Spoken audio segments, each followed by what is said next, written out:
বিস্ফোরণ ঘটাতে হবে যদি আপনি বিচক্ষণ ব্যক্তি কিংবা রুচিশীল ব্যক্তি হতে চান। মন দিয়ে মন কেড়ে নিতে হলে মনের বিস্ফোরণ ঘটাতে হবে। প্রিয় দর্শক, প্রশ্ন করতে পারেন আমাকে কমেন্টস বক্সে, মনের আবার বিস্ফোরণ ঘটে কি?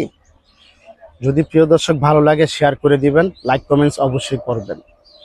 মন দিয়ে মন কেড়ে নিতে হলে মনের বিস্ফোরণ ঘটাতে হবে। প্রিয় দর্শক, ফুল ফুটলে শব্দ হয়, এটা কি জানেন? শিশু কবি সাহিত্যের রাজাধিরাজ সুকুমার রায় এক অপূর্ব ননসেন্স রাইমে লিখেছিলেন, ফুল ফুটাকে কেন্দ্র করে ফুলেরও শব্দ হয়। দর্শক, সেদিকে যাব না।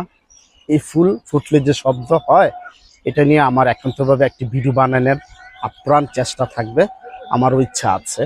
দর্শক সবাই শেয়ার করে দিবেন।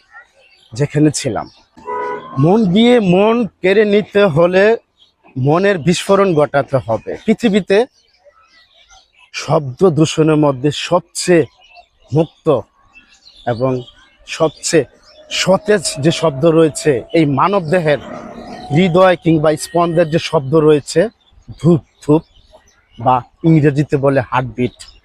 প্রিয় দর্শক, এই মনের শব্দের বিস্ফোরণ ঘটাতে হবে যদি আপনি বিচক্ষণ ব্যক্তি কিংবা রুচিশীল ব্যক্তি হতে চান।